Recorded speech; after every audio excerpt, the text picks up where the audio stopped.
Le général de la Fédération ivoirienne de football s'est tenu aujourd'hui. À l'ordre du jour, 15 points. 15 points allant de l'appel des délégués aux questions diverses. Pour commencer, je voudrais vous communiquer le nombre de clubs présents à cette assemblée générale. En Ligue 1, nous avons enregistré la présence de 13 clubs sur 14.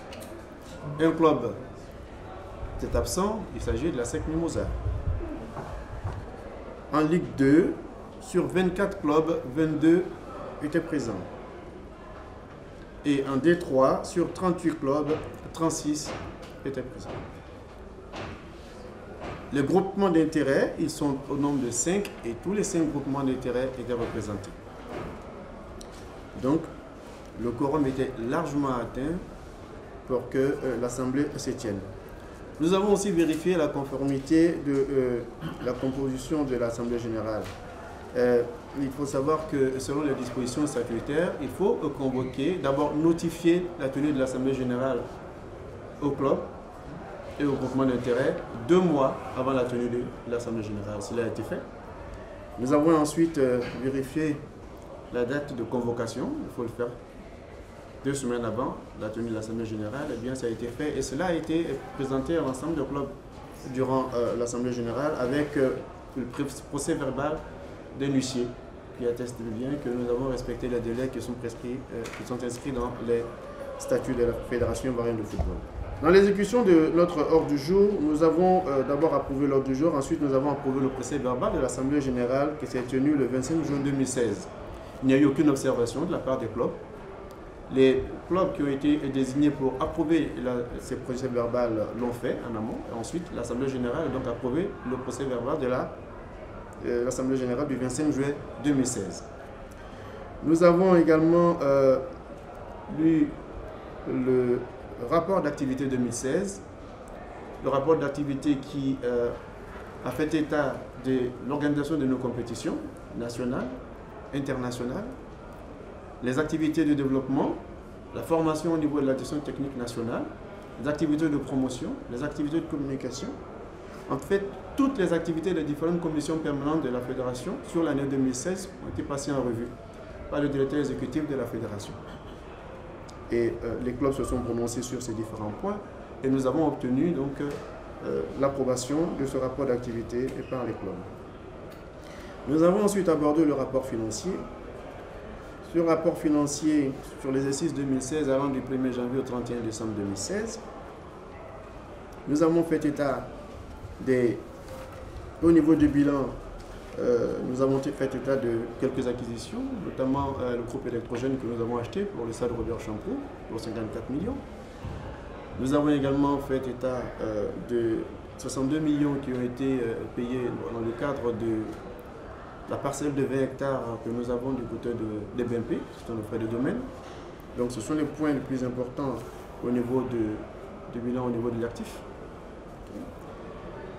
Nous avons ensuite, au niveau du compte de résultats, on peut noter que sur l'exercice 2016, le total des charges s'est élevé à 5 935 millions.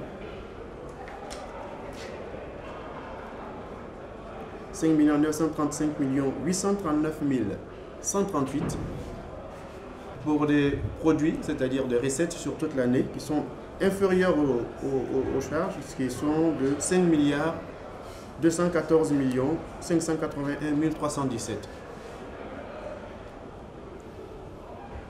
Ce qui fait 5 214 581 317. Ce qui fait que nous avons, sur l'année 2016, comme ça a été le cas également sur l'année 2015, un déficit de 721 millions. Alors, ça peut paraître un peu étrange, mais effectivement, nous avons connu sur l'année 2016 un retard au niveau de l'encaissement, quelques ressources qui ne sont pas parvenues, principalement les ressources FIFA et CAF, qui sont de l'ordre de 600 millions. Qui sont de l'ordre de 600 millions parce que nous n'avons pas bénéficié du programme d'assistance financière. Nous n'avons pas demandé, parce qu'il y avait un audit qui était en cours, il y avait une procédure d'audit qui était en cours, qui s'est achevée pratiquement à la fin de l'année. Donc, sur cette année-là, nous n'avons pas pu, à ce moment-là, prendre le programme d'assistance financière qui est généralement mis à disposition des fédérations pour le fonctionnement. Donc, nous avons dû nous-mêmes trouver des ressources pour pouvoir financer les activités, notamment les frais de personnel, notamment le développement. Donc, il y a pour 600 millions moins de revenus qui étaient attendus, de revenus qui n'ont pas été encaissés sur l'année 2016. Mais ce ne sont pas des fonds perdus parce que nous allons les récupérer sur l'année 2017. Les procédures de contrôle ont été faites, la FIFA ayant donné quitus après l'audit qui a été fait. Donc, ces fonds-là, nous allons les récupérer sur l'année 2017. Et également, sur la CAF, il y avait des fonds qui étaient attendus, qui n'ont pas été encaissés sur l'année 2016, mais qui le seront sur l'année 2017. Nous avons dû donc puiser dans nos ressources pour pouvoir faire des préfinancements au niveau de certaines compétitions internationales, espérant donc des remboursements dans les brefs délais. Malheureusement, ces fonds n'ont pas encore été encaissés. Ils n'étaient pas encaissés en 2016, mais nous avons bon espoir avec les différentes séances qui ont eu lieu. En 2017, il y a un début de remboursement de ces fonds-là. Donc ça va permettre d'améliorer la situation financière de la fédération. Donc la situation de déficit qui est annoncée autour de 721 millions peut paraître délicate, mais je tiens à vous rassurer que c'était une situation passagère sur l'exercice 2016 qui va être régularisée très rapidement avec les dotations financières que nous attendons, notamment du programme Forward de la FIFA. Avec également au niveau de la parafiscalité, les fonds que nous attendons sur l'année 2017. Déjà la tendance est très bonne depuis le début de l'année par rapport à ce qui s'est fait en 2016. Donc les ressources que nous engrangeons depuis le début de l'année nous laissent croire que ces fonds-là qui étaient amenés en 2016 qui ne sont pas arrivés, eh bien, le seront en 2017 et la situation devrait s'améliorer. Voilà pour ce qui concerne le compte de résultats sur l'année 2016. Ensuite, nous avons, sur ce rapport financier, nous avons eu le quitus de l'Assemblée générale à l'unanimité des membres présents. Tous les membres présents ont voulu poser des questions sur des postes que nous avons présentés. Les détails ont été donnés sur tous les postes qui méritaient qu'ils soient détaillés. Et bien, tous ces postes-là ont été détaillés à l'ensemble des membres de l'Assemblée générale et il n'y a pas eu de point bloquant dans les différents échanges avec les délégués à l'Assemblée générale. Donc, le rapport financier, je le répète, transmis a été validé. Le commissaire aux comptes nous a donné quitus également de ce rapport. Et également la commission d'audit interne de la Fédération ivoirienne de football a également approuvé le rapport. Donc je peux vous dire que les états financiers tels qu'ils ont été présentés à l'Assemblée générale ont été approuvés par toutes les parties, et les clubs, et le commissaire aux comptes, et l'auditeur interne. Nous avons ensuite présenté le budget pour l'année 2017 qui s'équilibre en recettes et en dépenses à la somme de 9 milliards 102 millions. 9 milliards 102 millions pour l'année 2017. Le budget sera de 9 milliards 102 millions de francs CFA. Nous espérons donc que sur l'année 2017 encaisser 9 milliards 102 parce que nous pensons que les produits qui sont les subventions, les sponsoring, les dons et les appuis financiers et de la CAF et de la FIFA et les ressources que nous allons tirer du sponsoring, notamment de la sélection nationale avec la compétition et les qualifications de la CAN, la Coupe du Monde 2018, nous permettront de générer quelques ressources que nous permettront donc de boucler ce budget. Alors, en termes d'investissement prévu, je ne vais pas rentrer dans tous les détails, mais en termes d'investissement prévu pour le budget de l'année 2017, nous prévoyons l'acquisition de nouveaux matériels roulants pour 185 millions. Nous prévoyons la réhabilitation du siège pour 150 millions. Nous prévoyons également l'acquisition de matériel divers et la réhabilitation du centre technique national pour 50 millions. L'acquisition du terrain des BMP, où nous comptons faire l'extension du centre technique national. nous avons au budget la somme de 460 millions. Il s'agit de la purge des droits coutumiers et des frais divers liés à l'acquisition des terrains pour 460 millions. Et la création d'une boutique pour 100 millions. Vous savez qu'aujourd'hui, nous n'avons pas de boutique à la fédération pour vendre les maillots de l'équipe nationale. Et nous sommes victimes de la contrefaçon. Tout le monde vend les maillots, sauf ceux qui doivent vendre les maillots de la fédération, de l'équipe nationale. Donc, nous avons prévu de construire une boutique de la fédération pour vendre et les maillots de l'équipe nationale et les produits dérivés, d'autres produits. Et nous avons en assemblée générale annoncé au club que ceux qui le veulent, qui ont des maillots, qui peuvent les mettre à vente, et bien la boutique de la fédération leur sera ouverte et on nous paye quand même un peu de commission quand même. En ce qui concerne le budget, également approuvé par l'assemblée générale. Voilà. Donc, ça c'est sur la question du budget. Ensuite, nous avons, comme d'habitude, reçu des demandes d'affiliation du club, de nouvelles affiliations. Donc 30 clubs dans les dossiers, Eric vous transmettra la liste, Eric. 30 clubs dont les dossiers ont été soumis au comité exécutif. Il y a 7 clubs d'Abidjan Nord, 7 clubs d'Abidjan Sud, 2 clubs de Boaké. Alors, le club de Bondoukou, qui a le Fangan Sport dans Manvi,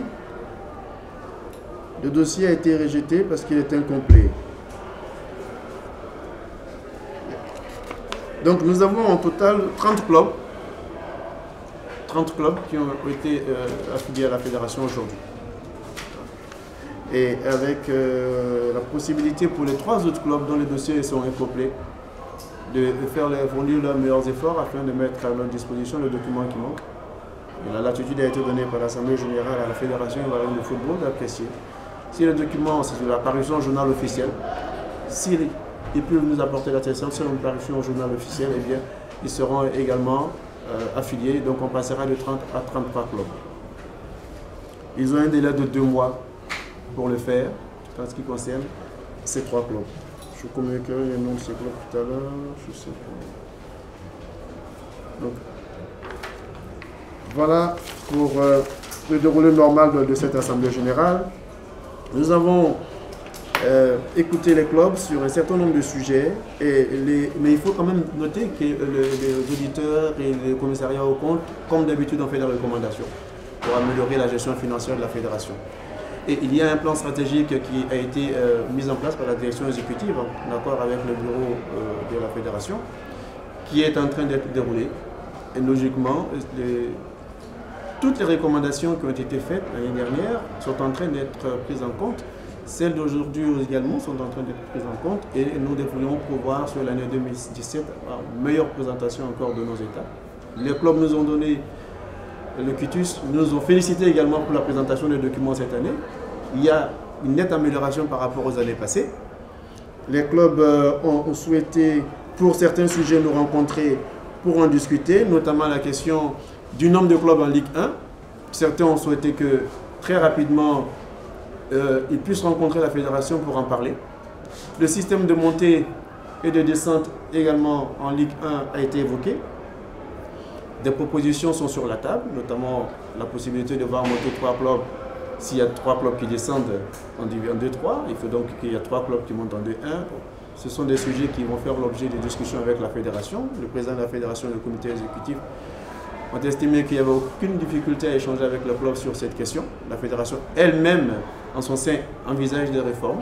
Donc cette question-là, eh bien, des montées et du nombre de clubs en Ligue 1 sera débattue très prochainement avec des dirigeants de clubs qui constitueront un petit comité afin de rencontrer le bureau du comité exécutif. Nous avons également abordé durant ces travaux la question de la licence, le coût de la licence. Nous avons estimé qu'aujourd'hui, à 1000 francs, ben, nous sommes peut-être l'un des rares pays à accepter que les licences coûtent encore 1000 francs. Des réflexions doivent être menées pour que nous puissions revoir à la hausse le montant de la licence. Bien, en accord avec les clubs, les discussions seront aussi. Parce que 1000 francs aujourd'hui, ça ne couvre pas le coût de production d'une licence. Nous avons aussi parlé de la question qui a fait la une aujourd'hui des journaux, c'est la question des visas au consulat de France et des visas pour les jeunes joueurs ivoiriens qui vont faire des essais en Europe. Vous savez très bien qu'il y a quelques jours, quelques semaines, le consulat de France a rejeté la demande de visa de certains joueurs jeunes ivoiriens qui devaient participer au tournoi international Espoir qui se tient à Toulon. Nous avons eu une séance de travail avec le consulat et nous sommes convenus de tout arrêter parce qu'il y a eu beaucoup de faux au niveau de l'ambassade, au niveau du consulat. Des documents transmis qui ne provenaient pas de la Fédération ivoirienne de football ont permis à des gens, en faisant du faux, de soumettre des demandes au consulat pour le voyage des jeunes joueurs vers l'étranger. Nous n'allons pas en dire plus parce que pour l'instant, les enquêtes se poursuivent, mais nous avons décidé de tout arrêter, de ne plus donner d'autorisation de sortie au niveau de la fédération jusqu'à ce que cette affaire soit tirée au clair. Donc au niveau de la Fédération ivoirienne de football, une plainte a été portée contre X par le directeur exécutif de la fédération, dont la signature ou certains documents ont été falsifiés. Donc les enquêtes se poursuivent et pour l'instant, nous avons suspendu la délivrance d'autorisation de sortie au niveau de la Fédération ivoirienne de football. Et avons appelé tous les clubs à faire tout ce qu'ils peuvent pour nous aider à ce que nous puissions sortir de cette situation, à dénoncer tous ceux qui interviennent dans cette filière et qui essaient aujourd'hui, par leur attitude aujourd'hui, jettent le poids sur la Fédération ivoirienne de football. Voilà, mesdames et messieurs, les points essentiels de cette Assemblée générale du jour. Il y a à retenir que passer dans un très bon esprit avec la plupart des clubs membres actifs qui ont été présents à cette Assemblée générale avec l'approbation de notre rapport d'activité. Les clubs se sont dit vraiment satisfaits du travail qui a été fait sur l'année 2016. Nous avons reçu beaucoup de félicitations de différents intervenants. Nous avons également obtenu leur quitus sur la gestion financière de la fédération et nous avons obtenu leur confiance pour la suite de la mission qu'ils nous ont confiée depuis quelques années maintenant. Voilà ce que je voudrais vous dire en résumé de nos échanges avec les différents clubs lors de cette Assemblée générale. Je vous remercie.